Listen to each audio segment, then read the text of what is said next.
Welcome to Business Owner Bootcamp, the Wealthspire Advisors podcast designed to help business owners and entrepreneurs take control of their finances. Hosts and financial advisors Michael Delgas and Sandy Wiggins break down key topics like tax strategies, exit planning, business valuations, and real-world experiences with expert guests. And now, here are your hosts, Michael Delgas and Sandy Wiggins.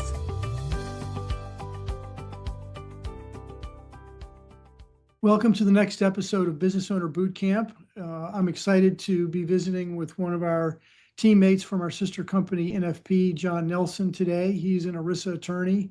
I'll tell you a little bit more about his credentials in a moment, but we're going to be talking about ESOPs. And you might think, hey, ESOP, that doesn't fit my bill. That might not be a tool I need, but what I'd like to do is just say, hey, hang in there for the next 30 minutes. We're going to tell you some great strategies for considering ESOPs for succession planning, tax planning. They're an effective tool, and we hope to share some of the results with you today. What I'd like to also do is give you a couple of perspectives on high-profile ESOPs that you may not know about. Publix grocery store is a private ESOP. If we have any athletes or outdoor folks listening today, Cliff Bars, when it was originally founded, was an ESOP. Ultimately, now it's owned by private equity, but that started off as an ESOP. Procter and Gamble and Southwest Airlines are public ESOPs. So ESOPs are certainly worth looking at and giving some consideration. They fit well in a number of segments of the industry. John will tell us a little bit more about that as we talk about the different types of strategies and candidates that might be good or not so good for ESOP considerations. But without further ado, let me just give you a little information on our guest, John Nelson. As I mentioned, is an ERISA attorney with our sister firm, NFP. He is one of the lead managing directors on the West Coast for NFP Retirement. He's a fiduciary advisor, an ERISA expert, knows everything we need to know for our conversation today. He's a graduate of Loyola University in Los Angeles. And with that, John, tell us maybe a little bit about yourself that I might have missed. Yeah, thanks, Sandy. I appreciate it. Yeah, I've been working with tax qualified plans for many years now. Advising employers on compliance issues. And when I talk about tax qualified plans, typically we think of 401k plans, 403b plans, those types of retirement plans. But an employee stock ownership plan is part of that. It's a tax qualified plan similar to a 401k with a lot of the same tax advantages. And so I get involved with owners, typically owners who have reached a point in their lives where maybe they've spent a lifetime building this business. A lot of their net worth is tied up in the value of the business, and they may be at a point where they're looking to perhaps diversify for estate planning purposes, or even retire and move on to the next chapter of their lives. And an ESOP can be a great vehicle for those kinds of things. Employee stock ownership plan. Sometimes people confuse it with an option program. Stock options are different. We're talking about employee stock ownership here. Yeah, and as you said, it's a qualified plan, so you've got to have a plan document. You have to have a 5,500 tax return filed. A stock needs to be appraised periodically, and we'll talk a little bit about that. So Yeah. this does have some of the constraints of a qualified plan, but where it fits, it does a great job. So maybe if you don't mind, talk a little bit about a candidate or two concept where it's a good fit, and maybe throw out a few examples where maybe it's not the right approach. Yeah, so in your intro, you certainly mentioned some well-known names of companies that have employee stock ownership programs, but for every large publicly traded name brand company out there, there's hundreds of 25 employee, $1 million in annual EBITDA engineering firms, construction firms that have established employee stock ownership plans for any number of reasons. So I would say what I think an ESOP makes sense if you have an owner who is, as I said, looking to retire, looking to diversify, looking for ways to motivate his or her employees, and has an employee ownership type culture, is willing to share part of the future appreciation of the company with his or her employees. Um, and then, like I said, probably a company that has historical profits, because the value of the company stock inside of an ESOP, like the value of any other stock, is only going to be worth what the company's earnings correlate to. So you want to have a company with a history of profitability. And as I said, probably about at least $1 million minimum annual EBITDA, and probably somewhere in the 25 to 30 employee range. That'd be a small. Now, of course, then as you mentioned, you take it up to public companies with hundreds of millions of dollars in EBITDA, thousands of employees. But typically, we work with owners of closely held businesses, private companies, to set up the ESOP. Does that help? Yeah, it does. It Uh, does. And what should a business owner begin to think about when considering an ESOP? And my mind goes to management. There's got to be a solid management structure within the business for an ESOP to be successful, I would think. What's your perspective on that? yeah. So once again, so if I'm dealing with an owner who wants to retire, um, then second generation management in place is pretty darn important, because there's got to be somebody there to run the company when the owner is gone. Now, let me give you an example of how an ESOP works. Let's say, Sandy, that I was going to buy your company. Okay. What I would typically do is I would go to the bank, I would borrow money from the bank. I would then use that money to buy the stock from you. Each year, I would use part of the profit of the company to pay back the bank. And at some point now, then I own the company. Same idea with the ESOP. The difference is, though, it's the employee stock ownership plan, the ESOP, that borrows from the bank, pays you the cash, you're gone. But now we need profitability of the company over the next few years to pay back the bank. So that's why we need, of course, to have that strong second generation management in place to run the company, to make sure the company continues to be profitable to pay back the bank. Um, so second generation management is very, very important. And that brings up a couple things that I think are unique about ESOPs. I mentioned an ESOP at the beginning as a tax qualified plan, like a 401k plan.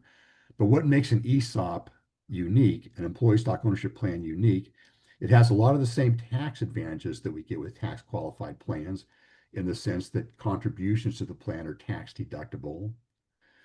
The earnings inside the plan, including appreciation on the company value, is not taxed, because the ESOP is a tax exempt trust. But what makes the ESOP especially unique is that the ESOP can engage in transactions with what are called disqualified persons. So a 401k plan can't buy something from the owner, but an ESOP can buy stock from the owner. And you're speaking Or about prohibitive transactions, I right. think, right? Yeah, there's prohibited transactions, right. But a lot of those prohibited transactions, there are exceptions for employee stock ownership plans. And really, what this is all about, when we talk about ESOPs, it's sort of an example of tax policy in action, in the sense that Congress sees something they want to encourage. How do they do that? They give a tax break.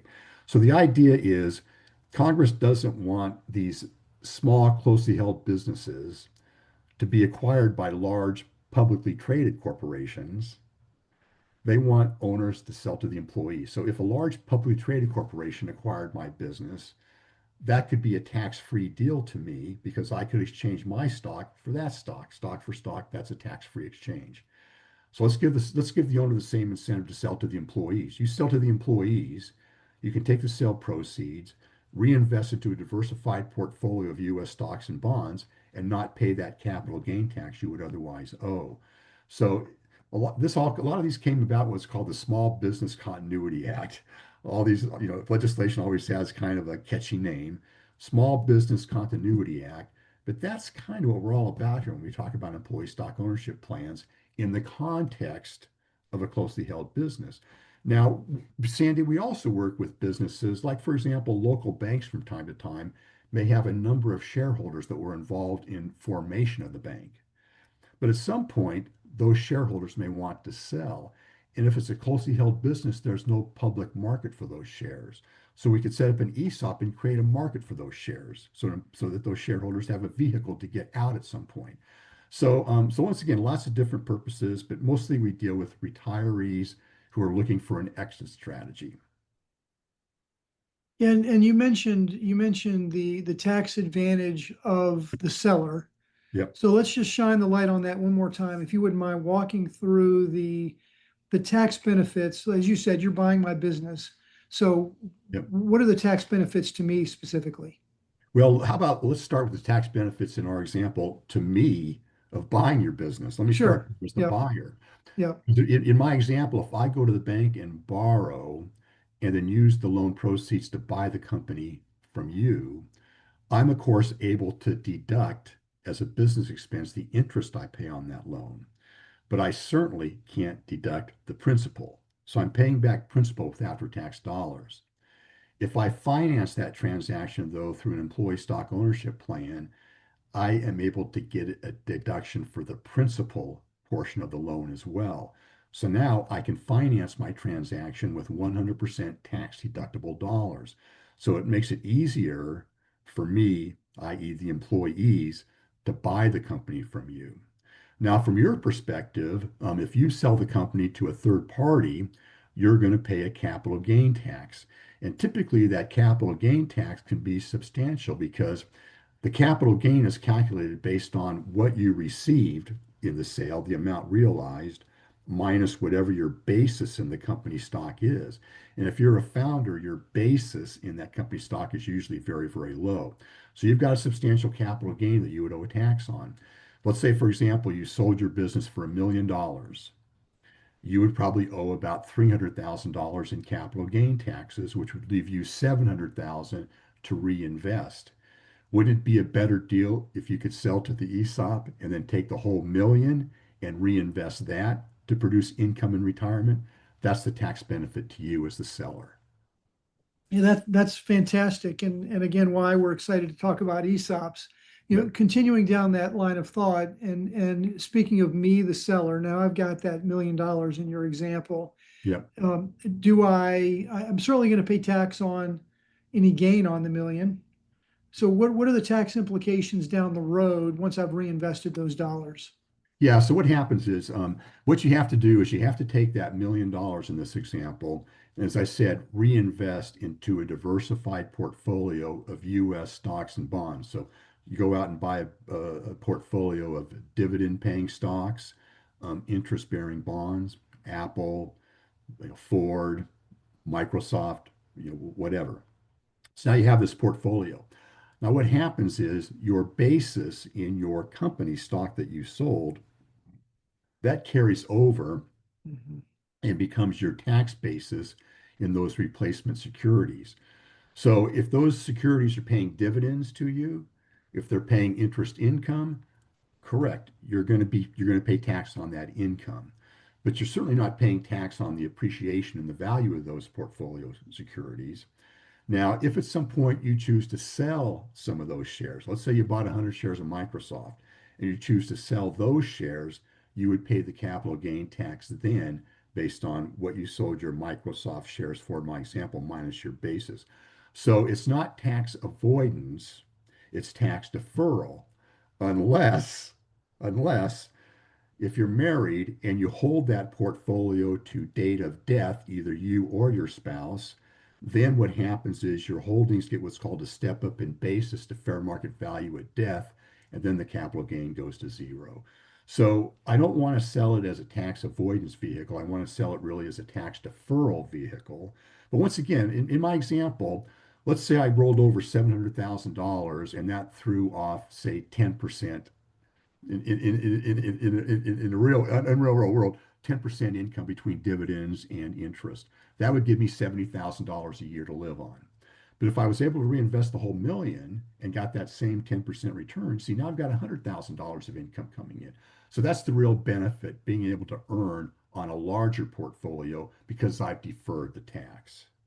Make sense? Oh, yeah, yeah. And it reminds me of one of my favorite quotes of Learned Hand. There are Yeah. two tax systems in the US, one for the informed and one for the uninformed. And what you're talking about is a strategy that is very, very efficient from a tax point of view under the right circumstances. And if you look at how long it took a business owner to build a business, decades sometimes, Yeah. and you speak of ultimately selling that business and holding it through life expectancy and getting a step up at the settlement of their estate.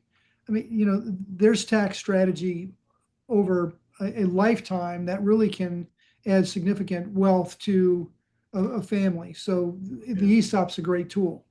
Yeah, and let me mention one more tax advantage that's unique to employee stock ownership plans, and that involves a corporation that has an ESOP that is taxed as what we call an S corporation. Because an S corporation is what we call a flow-through entity in the sense that the corporation doesn't pay a tax. Rather, the income the corporation earns flows through to the shareholder, and the shareholder pays the federal and state income tax. So no tax at the corporate level, the tax is paid at the shareholder level.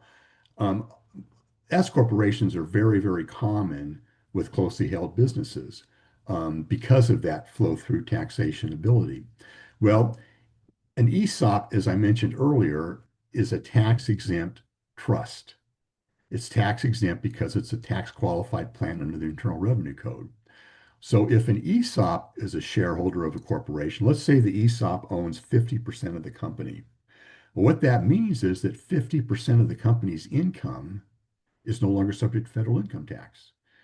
So that's a huge advantage. And where we often try to get ESOP nirvana, if you will, is we try to get to a situation where the ESOP owns 100% of the company's stock and is an S corporation.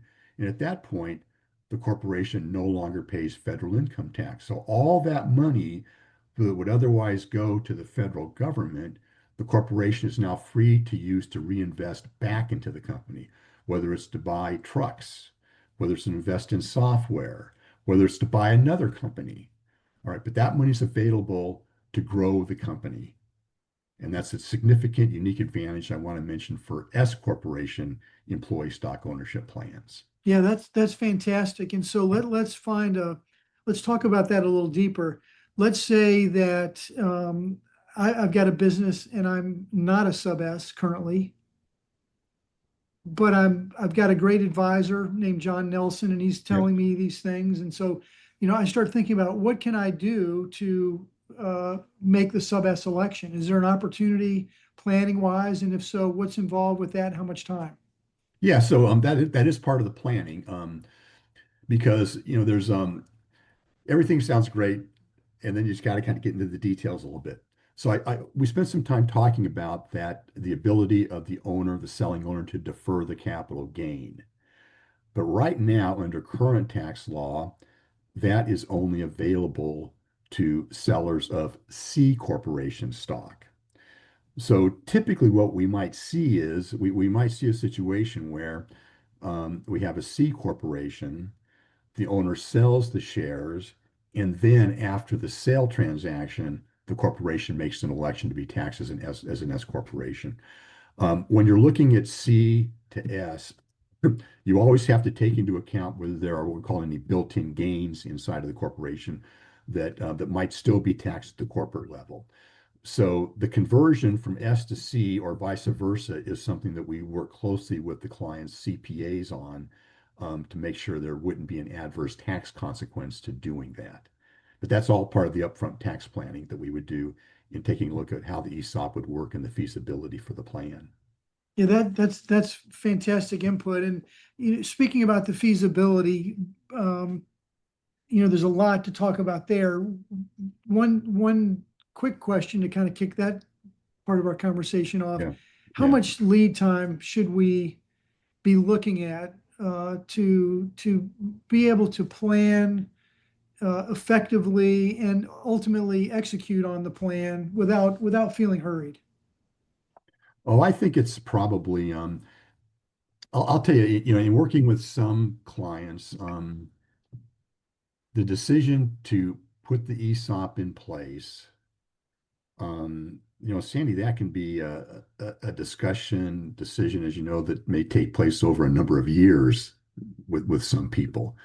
You get the initial idea, you start thinking about it, considering options, but to actually, from the time a decision is made, I think what we want to do is we want to do a feasibility study. Like, for example, we want to make sure that an ESOP makes sense for the client. So that would involve, for example, maybe collecting 3 years historical tax returns, financial statements, because from that we can kind of gauge what the value of the company might be and what the company's cash flow is available to amortize any ESOP financing. So we gather financial statements. We want to take a look at, for example, the company's employee census, so we can project who benefits under the ESOP and how. We want to take a look at any existing retirement plans the company currently has in place, like a 401k plan, for example, because we want to make sure that those two plans meld together. Mhm. Like, for example, let's say that the company may have what we call a safe harbor 401k plan. Now, my bias as an ERISA attorney, I think every 401k plan in the country should be safe harbor because, with safe harbor plans, you can buy your way out of that 401k non-discrimination test. So your highly paid people can always make the maximum contributions. But to be safe harbor, the employer might have to make a minimum contribution, say 3% of salary, to the 401k plan. Well, with the ESOP, instead of making that safe harbor contribution to the 401k plan, we could make that 3% contribution, safe harbor contribution over to the ESOP instead, use that 3% money to now fund the company transaction, pay back the bank, things like that. Still have safe harbor treatment on the 401k, but be using those dollars to now invest companies with employee stock. And the So same with profit sharing dollars too, right? yeah. So there's a lot of upfront planning, I think, that goes in front, goes ahead of time just to determine feasibility. Then you also want to consider, okay, if we're going to do this transaction, are we going to leverage? And leverage, as I mentioned earlier, means going out and actually getting a bank loan to finance the transaction. Um, so now we need some lead time to work with the company's lender to put financing in place.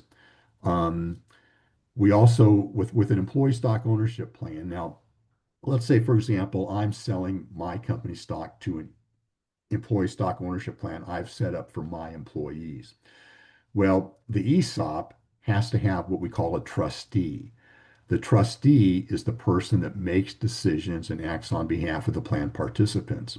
Same for your company 401k plan. There's a trustee out there. Maybe the record keeper, Fidelity, Empower, whoever, but there's a trustee that holds custody of those plan assets. Same concept with the ESOP. The difference, though, is it's the trustee now that makes the decision on behalf of the ESOP whether to buy my shares, but the transaction has to take place at fair market value determined by an independent appraiser. So in other words, I can't be on both sides of the transaction as the seller and also as the buyer representing my employees. So I need to have an independent trustee. I need to have a valuation done to determine fair market value, and that's what the transaction takes place on. So there's a lot of things to put in place. So at best, it's probably a 3-month transaction, 90 days at best, but 6 months would probably be even better. Yeah, that's a reasonable amount of time. And really, if you're going to do any kind of a business transaction, you need at least 6 months and maybe longer to digest, give consideration. So Yeah. you mentioned a couple of things that sparked a thought. One, you talked about the valuation. And you not only have to get the valuation initially, but as part of your annual tax return filing, correct me if I'm wrong, you do have to get an annual valuation of the business. Yeah, let's talk about that for a minute because it sort of leads into the question of why we need that annual valuation. Okay, so first of all, I need an initial valuation to determine the price of the company's stock that the ESOP transaction will take place at. Now let's say the ESOP has bought that stock. So now the ESOP owns that stock. And let's just use my example of $1 million. All right. The ESOP now owns $1 million worth of company stock. The participants, the employees of the company, are participants in the ESOP, and each employee has an account balance under the plan, and that account balance has his or her share of that $1 million block of stock. So I need an annual valuation each year so I can tell my employees as participants what the value of their account balance is. And then, of course, if I make distributions from the plan, I need the annual valuation so I know how much to distribute. Now, that also leads to the question of what is it that the employees actually own? Are they owners of the stock? Does that mean they can come to the shareholders meeting and vote their shares? No, it doesn't. What it means is the employee, what I often say is they have a beneficial ownership because what they really own is the right to share in the future appreciation of the value of the company stock. But they aren't shareholders in the sense that they can come in and say, well, let me see the company's financial statements. Um, the trustee of the ESOP is the person that owns the shares. The trustee of the ESOP is the person that votes the shares. And really, the only voting that takes place is to elect the board of directors. So typically, the board of directors remain the same. Or if the ESOP acquires control, the ESOP may insist on maybe having one of three or two of five positions on the board, independent directors. But I want to be clear, it's employee stock ownership, but it's not in the sense that I own as a participant the shares in my account. Um, it's really I just own the right to share in the future appreciation. So one of the things about the ESOP is I talk about maybe diversifying my estate. Let's say I'm not ready to retire at this point, but I am interested in perhaps diversifying my net worth. Most of my net worth today is tied up in the value of my company. Well, maybe I want to take maybe I want to take some chips off the table. So maybe I'm going to sell 20 or 25 or 30% of my company to the ESOP, take some cash, and diversify my estate. Um, I could do that by bringing in a third-party investor, but I don't want to part with control of the company. I don't want to have to deal with another shareholder. So an ESOP is a way for me to perhaps diversify without giving up control because I still control those shares inside the ESOP. I don't have to worry about that. Okay. And you've created a market for, a bigger transaction perhaps down the Right. line. Right. Let's touch a little bit on this concept of leveraged ESOP. I think Mhm. that's an important part of the consideration. The bank is going to want somebody to guarantee. They're going to want to go after somebody for full payment, and sometimes that's the ESOP, sometimes it's the business owner. So tell us a little bit about those considerations. Sure. So we talked about bank financing for an ESOP. So bank financing, from the bank's perspective, they look at this as a loan to the company. And typically that's what it is. Typically the bank loans to the company and then the company loans to the ESOP. And the bank wants to do that because it's easier for the bank to take back collateral and secure its loan if the loan is directly to the company. So in bank financing, the bank is going to look to the company cash flows to evaluate whether or not to make the loan. Um, Now, the primary source of repayment for the bank is, of course, always going to be the company's cash flow, and that's what they're looking at. And when they do their ratios, they're going to look at the company's financial statement. So that's the primary source of repayment. Now, the bank also generally wants a secondary source of repayment. Like, let's say, for example, if the ESOP or the company can't repay the loan, then how to get repaid. And in most cases, the bank will ask the owner that sold the shares and got the cash to personally guarantee that note as well. So we talked earlier about second generation management, why that's important. Yeah, because the owner wants to make sure that loan gets repaid because he or she may be liable on that secondary personal guarantee. Yep, yep. And I think that's an important part of the discussion up front. You talked about the feasibility study, looking at the financials, looking at the strength of the company, talking with the bank to put that package together and Yeah, find out just truly how much ongoing liability or risk the yeah, seller has in the yeah. transaction. But let me talk about that leverage again, though, because we've talked about leveraging in the context of bank financing, but we just did an excuse me ESOP transaction with an owner of a business a while back, And when he looked at the bank financing, we went down the road. The bank said, "Okay, we'll loan this much, and this is the interest rate we're going to charge." He thought to himself, "Well, wait a minute. Why do I want to pay that interest to the bank? Why don't I just carry back the note from the ESOP, and the ESOP can pay the interest to me?" So that leveraging, it doesn't have to necessarily be bank financing. The owner can sell the shares to the ESOP today, and then the owner can carry back that note and receive those annual payments. Now, the difference, of course, is let's go back to that tax deferred transaction where I want to sell my shares. I want to take the sale proceeds, reinvest into the portfolio of US securities, and defer my capital gain. Well, what the rules say is I have to make that reinvestment within 12 months of the ESOP transaction. So if I sell to the ESOP today, June 2025, I have to complete my reinvestment by June of 2026. So typically, I need cash to do that. So I don't want to carry back a note. I want to get cash. But if I've got other proceeds, if I've got $1 million, say, for example, sitting over here in this brokerage account, I can use that money to do my reinvestment, meet my 12-month reinvestment requirement, and then I can finance and carry back. So leveraging doesn't have to be bank financing. It can also be seller carryback financing as well. I just wanted to make sure we mentioned that. Yeah, that's a great point. Um, you know, the ESOP sounds great under the right circumstances. Let's touch on maybe one or two things that might be problematic that we'd want to give consideration to. One that pops to my mind is you mentioned getting the employee census and the concept of repurchase liability. And if everybody retires at the same time, is there enough cash in the ESOP to make that repurchase of their beneficial ownership of the shares? That's one that comes to mind. But are there other risks or soft spots of the ESOP strategy we would want our audience to know about? Well, I think the one thing to keep in mind in terms of cons, reasons not to do it, why it might not make sense, is because it's complicated.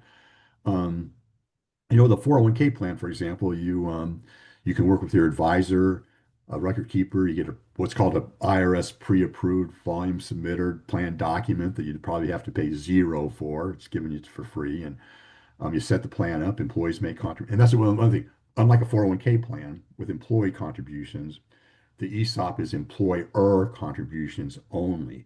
We don't want employee money flowing into the plan because that creates a security that may require registration or disclosure. So unlike a 401k plan, it's just employer money going in.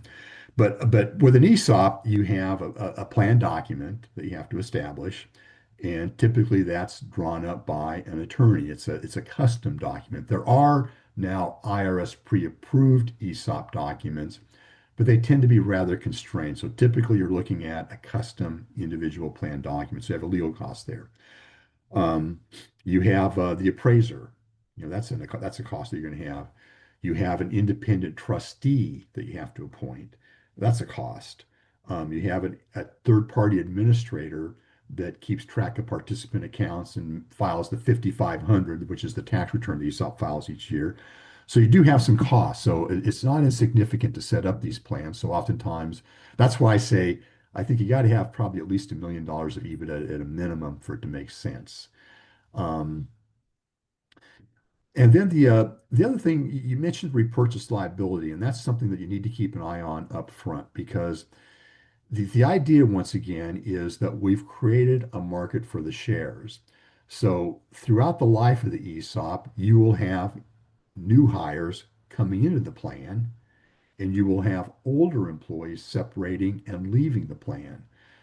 So you have to have a mechanism in place when people leave the plan to pay them the cash value of their shares under the plan. Now, once again, this is all based on profitability. Like I said before, the idea is if I buy the company from you, now I own the profits and I can use the profits of the company to pay myself. The ESOP now owns the profits, so we're going to use the company profitability into the plan each year to pay people that leave. And as we pay them cash, we take those shares and reallocate to the account balances of new employees coming in. So even though we may have a situation where the ESOP owns 100% of the company, it's still a dynamic process with people leaving the ESOP, people coming in, and those shares being recirculated throughout the life of the ESOP. And then maybe at some point, what happens is I just did a transaction closed the end of May with a longtime ESOP client that was acquired by private equity. So this is a situation where private equity comes in now. They're buying up companies in all kinds of different businesses, and they pay cash for the plan for the stock. So now the employees are going to get the cash. The plan's going to terminate. We'll do distribution from the ESOP because distribution from the ESOP also qualify for tax benefits. The participants can roll those monies over into an IRA and continue to defer tax on that benefit. So the ESOP may continue. The ESOP may be terminated. There could still be a sale transaction at some point, and the participants benefit that way. Yeah, and I like the way you're summing it up, because we could talk about ESOPs even longer, and but you're talking about wrapping up the ESOP, and there is a way to unwind these. So once you do an ESOP, it doesn't mean that you're locked in. You can unwind the ESOP. The owner can still sell. The new owner can sell to other entities, private equity. So our goal today in our conversation was to provide a little bit of the sizzle of the ESOP concept. And we've touched on succession planning. We've touched on creating diversification and liquidity within a business owner's financial statement and net worth. We've talked about culture of management and employees being part of that ongoing business. What other comments would you like to make sure that we include before we kind of wrap things up today about the ESOP concept? Yeah, I think, Sandy, what I would say is that whenever I get approached by a client or a business owner with the idea of selling his or her business, I often say, you know what, if there's a third party out there willing to write you a check today, do that. That can be the proverbial path of least resistance. But if that's not out there, then oftentimes the logical buyer for your business are the employees that help you build that business over the years. And if that's of interest to you, then let's explore the employee stock ownership idea because it has substantial tax advantages to both you as the seller and the employees as the buyer. The most important, I think, it's a way to continue the business. The business can continue in the future, your legacy without you. And so I think that's the thing to think about. I think if we have a business owner watching this podcast, I would say if he or she is interested in perhaps selling all or some part of their business, and they do buy into the idea of employee motivation, because there are numerous studies out there that show owner employees are more productive than non-owner employees. So if they have that employee motivation as part of their psyche, then I would say let's sit down, gather some documents, and see if an ESOP is feasible. And document collections, I said, collecting financial statements over the last 3 years, tax returns over the last 3 years, employee census, and also information on existing plans. So it's not labor intensive to figure out whether an ESOP might make sense. Yeah, so with those documents and some conversation with the business owner, key stakeholders, it's possible to fairly quickly determine whether or not an ESOP is worth further consideration. Yes. Yep. Well, Yeah, great. you don't want to just say, okay, let's do an ESOP. You want to Right. say, let's consider an ESOP. Yeah. Let's think about the objective we're trying to accomplish with the ESOP, and then let's dig into the numbers and see if we can accomplish that objective using the ESOP, right? Yep. Well, it's been great. I really appreciate your time, and it's Okay. been a fantastic discussion, and we'll look forward to picking up the conversation again sometime in the future. Thanks for All joining right. us today. Yeah, thank you, Sandy. I appreciate the opportunity. Bye.